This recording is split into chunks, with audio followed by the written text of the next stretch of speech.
নমস্কার সবাইকে, ত্রিপুরা পাবলিক অপিনিয়নে স্বাগত। আমি সোমেন সেন রয়েছি আপনাদের সঙ্গে। আজকে আমাদের আলোচ্য বিষয়টি হচ্ছে মণিশঙ্কর মোরাসিং নিয়ে সামাজিক মাধ্যমে আলোচনা হচ্ছে। গত দুদিন আমরা ট্রেন্ড দেখেছিলাম যে ধুরন্ধর সিনেমা নিয়ে প্রত্যেকটা রিলের পর পর আসছে, এই ধুরন্ধর মুভির গান বা রিল আসছে।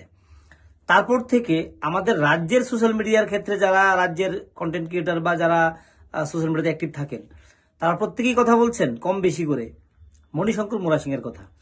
কি কথা হচ্ছে? কথা হচ্ছে কেন তিনি আইপিএল অকশনে সুযোগ পেয়েও, ওনার নাম শর্ট লিস্টের থেকেও, অ্যানলিস্টেড হয়েও কেন তাকে কোনো টিমে নেওয়া হলো না, কেন তিনি কোনো দল পেলেন না, এ নিয়ে আলোচনা হচ্ছে। আমরা সকালে একটি ভিডিও পোস্ট করেছিলাম, যে ভিডিওটি আমাদের আগের দিন রাত্রিবেলা, অর্থাৎ গতকাল রাত্রিবেলা এটা তৈরি করা ছিল। সকাল 7টা নাগাদ পোস্ট করেছিলাম আমরা, যে এই যে মণিশঙ্কর মোরাসিং গত বছরও আইপিএলে এসে গিয়েছিল, যদি অকশনে তার নাম আসেনি, আনসোল্ড ছিল, এবারও আনসোল্ড হয়েছে। এবং আমরা এর মাঝখানে একটি কথা বলেছিলাম যেটা আমাদের নজর এড়িয়ে গিয়েছিল। আমাদের সামাজিক মাধ্যম প্ল্যাটফর্মে একজন দর্শক আমাদেরকে মনে করে দিয়েছেন এবং অবশ্যই ওনাকে ধন্যবাদ জানাই। আমরা জানতাম যে আগেও একজন প্লেয়ার তিনি এই আইপিএল এর সঙ্গে ওনার নাম জড়িয়ে রয়েছে, এটা আমরা নিশ্চিত ছিলাম না। পরবর্তীতে আমরা যাচাই বাছাই করে দেখলাম যে অমিত আলী, যিনি 2022 সালে যার বেস্ট প্রাইজ ছিল 20 লক্ষ টাকা, মণিশঙ্কর মোরাসিং এর এবছর হচ্ছে 30 লক্ষ টাকা বেস্ট প্রাইজ।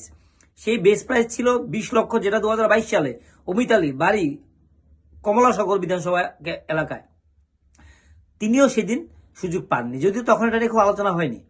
এখন আলোচনা হচ্ছে, সাম্প্রতিককালে এটা আলোচনা হচ্ছে এবং মণিশঙ্কর মোরাসিংকে নিয়ে কথা হচ্ছে বেশ কিছুদিন ধরে। আমরা এই ভিডিও আমাদের পর আমরা দেখলাম যে এডিসির যারা প্রধান মুখ, তিনি লাইভে আসলেন, প্রায় বিভিন্ন বক্তব্য তিনি লাইভে আসেন।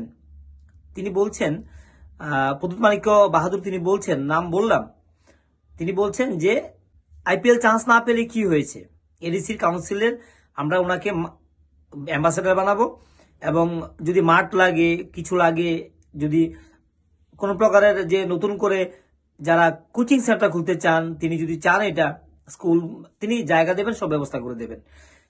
বক্তব্য হচ্ছে এক কথায় যে তিনি আইপিএল এ সুযোগ পান কি না পান সেটা হচ্ছে বড় কথা না, সেটা বড় কথা না। বড় কথা হচ্ছে সে আমাদের রাজ্যের ছেলে, মেধাবী ছেলে, এবং তাকে আমরা প্রমোট করব, তিনি পোস্ট করেছেন। পরবর্তীতে লাইভে এসে তিনি কথা বলেছেন। প্রথম একটা ফেসবুক পোস্ট করেছিলেন, লাইভে এসে কথা বলেছেন। দারুণ কথা, যে কথা আমরা আগেও বলেছিলাম যে হাতছাড়া হয়নি, সুযোগ আরো আসবে। হয়তো মণিশঙ্কর মোরাসিং 32 বছর হয়ে গেছে, আগামী বছর 27 সালে 28 সালে হবে কিনা, সেটা সুযোগ পাবেন কিনা তাও আমরা জানি না। কিন্তু হতাশ হওয়ার জায়গা নিয়ে আমরা বলছিলাম, সেই জায়গায় প্রদ্যুৎ কিশোর মাণিক্য বাহাদুর তিনিও বলছেন যে আমরা ব্যবস্থা করতে, ভালো কথা। কিন্তু প্রশ্ন উঠছে যে এতদিন কেন মণিশঙ্কর মোরাসিংকে নিয়ে কেউ একটা পোস্ট করলো না, তারা কেন একটি পোস্ট হয়নি, তাকে কেন ভালো একটি মঞ্চে এসে তাকে কথা বলার সুযোগ দেওয়া, বা কি ব্যবস্থা নিচ্ছে তার জন্য, এই যে ক্রিকেট প্লেয়ার আমাদের রাজ্যে ভালো ভালো মেধাবী ক্রিকেটার রয়েছে, তাদের জন্য কি রয়েছে, এই জন্য কোনো কথা হয়েছে? কোনো কথা হয়নি। তাদেরকে কিভাবে এই যে গাইডলাইন বা একটা মানে একটা গাইড করা, কিভাবে এগুলো তারা আরো বেশি দূরে এগোতে পারবে, সেই বিষয়গুলো নিয়ে খুব বেশি আমরা দেখি না। আমরা দীপা কর্মকারকে দেখেছি, সে তার নিজে বলে অনেকটা সে এগিয়ে গেছে, পরবর্তীতে রাজ্য সরকার সহযোগিতা করেছে। সে এমনও ইন্টারভিউতে আমরা শুনতে পেয়েছি যে জিমন্যাস্টিকের জন্য যে পরিকাঠামোর দরকার তার ন্যূনতম ছিল না, ভালো ব্যবস্থাপনা। তো যারা এই ক্ষেত্রে সাকসেস হয়েছে তারা জানে কতটুকু জাল ছিন্ন করে, বাধা অতিক্রম করে তারা সফল হয়েছে। আজকালকে মণিশঙ্কর নিয়ে কথা হচ্ছে, আমাদের রাজ্যে জাতি ধর্ম বর্ণ নির্বিশেষে প্রত্যেকে দাবি করছে এই জিনিসটা, যে মণিশঙ্কর মোরাসিং কেন চান্স পেল না। সে দায় নাকি এখন সৌরভ গঙ্গোপাধ্যায় বা সৌরভ গাঙ্গুলির, যিনি ভারতীয় ক্রিকেটের প্রাক্তন অধিনায়ক ছিলেন, সেরা অধিনায়কদের অন্যতম ছিলেন। এই কথাটা বলা হচ্ছে। তখন অনেকে বলছেন যে সৌরভ গঙ্গোপাধ্যায়ের এখন দোষ কোথায়। তা আমরা এটা বলেছিলাম যে গাঙ্গুলি এখন নর্মালি আইপিএল এর কোনো দলে তার কোনো ভূমিকায় নেই, তিনি বিসিসিআই আছেন বা অন্য কোথায়, সেটা হচ্ছে প্রশাসনিক দিক, কিন্তু দলের সঙ্গে সরাসরি কোনো কিছু তো নেই। এখন তিনি কি কাউকে রিকমেন্ড করতে পারবেন যে এই প্লেয়ারটাকে আপনি নিয়ে নিন? নিশ্চয়ই তিনি ওনার ভাবে করে তিনি একটা যতটুকু তিনি এখতিয়ার থেকে সেটা করার চেষ্টা হয়তো করতে পারেন, করেছেন।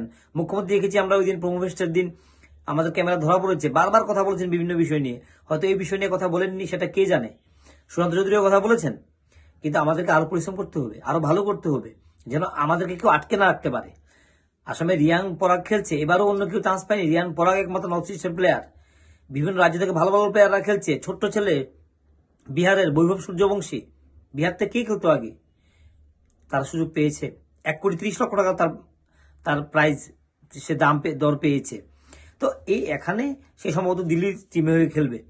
এখন এই মণিশঙ্কর মোরা সিং ভালো খেলছে, সবকিছু ঠিক আছে, পরিশ্রম আরো করতে হবে, লাইমলাইটে আসতে হবে, প্রচার আলোকে আসতে হবে। ভালো কাজ করলে শুধু হবে না, সেটাকে আনতে হবে প্রকাশ্যে। তখন দেশের নজরে যারা নির্বাচন কমিটি রয়েছে তাদের নজরে নিয়ে পৌঁছাতে হবে, সেখানে আসবে সফলতা। এবং অনেকেই আমরা এই জন্য বলছি, আজকের ভিডিওতে বলেছিলাম, অনেকে বলছেন যে ফ্যান ফলোয়ারের সঙ্গে কি সম্পর্ক। নিশ্চয়ই ভালো খেলোয়াড়ের সঙ্গে ফ্যান ফলোয়ারের সম্পর্ক নেই, কিন্তু যেহেতু ক্রিকেট এখন একটা প্রচারের আলো এসেছে, আজ থেকে 1 দশক আগে যেভাবে মানুষ ভাবতো আজকের দিনে এভাবে ভাবে না।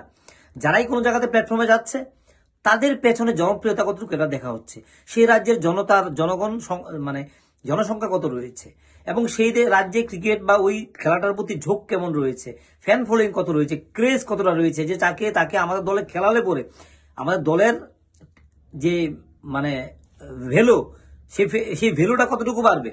তো এখানে ভ্যালুয়েট করার ব্যাপার আছে, অনেক কোনো বিষয় জুড়ে যায়। আগে আমরা একসময় ভাবতাম যে আমি ভালো কাজ করেছি, কেউ জানতে হবে না, আমি ভালো কিছু করছি বুঝতে হবে না। সেগুলির সঙ্গে মানুষের কাছে তুলতে হবে, তবে অবশ্যই সুন্দরভাবে তুলতে হবে, পরিচ্ছন্নভাবে তুলতে হবে, নোংরামি করে নয়। একটা সময় আমরা বলতে শুনেছি, যে তিনি নিজে স্বীকার করেছেন, যে আমি ক্রিকেট খেলছি, ভালো খেলছি, যাই কিছু করছি, কিন্তু আমি কিন্তু সোশ্যাল মিডিয়া বা বিভিন্নভাবে আমি সেভাবে তুলতে পারছি না নিজেকে। এই জন্য আজকের দিনে ভালো খেললে, ভালো কিছু করলে সেটা প্রচার আলোকে আসতে হয়, যেটা লাইমলাইটে আসলে তার খেলার পাশাপাশি। কারণ যারা নির্বাচক মণ্ডলীতে ছিলেন তারা কি সবাই জানেন যে এই শঙ্কর মোরা সিং তিনি কতটা ভালো খেলেন, তার বৈশিষ্ট্য কি, স্পেশালিটি কি, তিনি অলরাউন্ড পারফরমেন্স করেন, ভালো বোলার তিনি, ভালো ব্যাটসম্যান তিনি। তো এই অনেকগুলি বিষয় আছে। সেই জায়গা থেকে দাঁড়িয়ে আমরা বলবো আমরা অনেকটা পিছিয়ে আছি।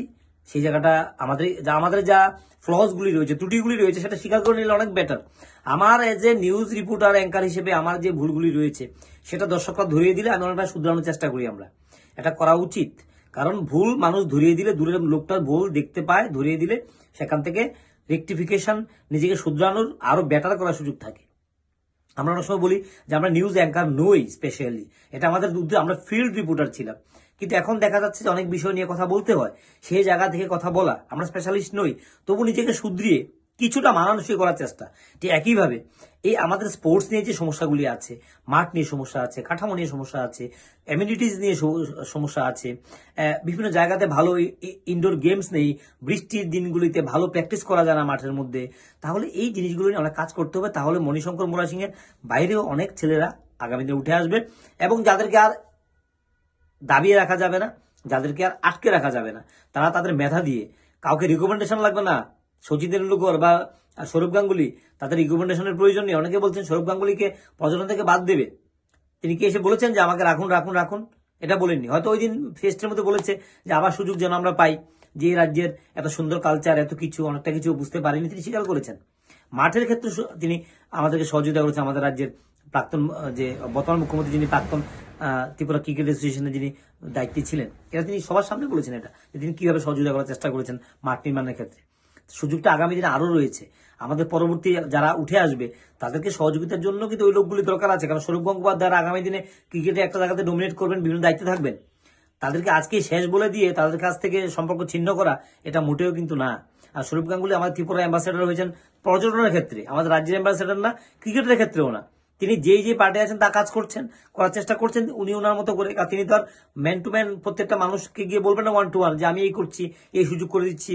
এই যে আমাদের রাজ্যে যে বিভিন্ন সিঙ্গার আসছে, নিশ্চয়ই আসার ক্ষেত্রেও এই যে ব্র্যান্ড অ্যাম্বাসেডার আছে পর্যটনের, সৌরভ গাঙ্গুলি, এটা একটা আসে কিনা, এবং এটা অবশ্যই যত বেশি আলোচনায় আসবে তত বেশি গুরুত্ব পাবে। তবে কাউকে ছোট করে কাউকে বড় করার চেষ্টা না করাটাই ভালো। সৌরভ গঙ্গোপাধ্যায় বাঙালির গর্ব, জাতির গর্ব, শুধু বাঙালি না, জাতির গর্ব, আমাদের দেশের গর্ব।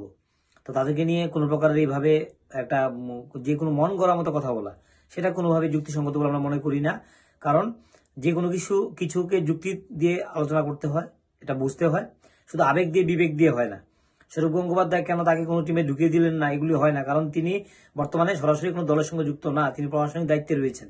সেই জায়গাটা আমাদেরকে মনে রাখা দরকার। তবে আশা করি কোনো একটা চেষ্টা হবে, এবং না হলে আগামী দিনে আরো ভালো প্লেয়ার রাজ্যে কিভাবে তৈরি করা যায়, ভালো জায়গা কিভাবে তৈরি করা যায় এবং কিভাবে মানে ভালো জায়গায় নিয়ে তারপরে টিমে ঢোকা যায় সেই জায়গাটার জন্য চেষ্টা করলে অনেক বেশি বেটার হবে আমরা মনে করি। যাই হোক, আমরা অপেক্ষা রয়েছি যে মণিশঙ্কর মোল্লা সিং কোনো না কোনো একটা সুযোগ ওনার ভাগ্যের শিখে ছিঁড়বে এবং আইপিএল এর জার্সিতে কোনো একটা দলে তিনি খেলবেন, এই প্রত্যাশা আমরা করছি। এই কথাগুলি বলে আজকের জন্য বিদায় নিচ্ছি। সবাই ভালো থাকুন, সবাই সুস্থ থাকুন, আমাদের সঙ্গে থাকুন।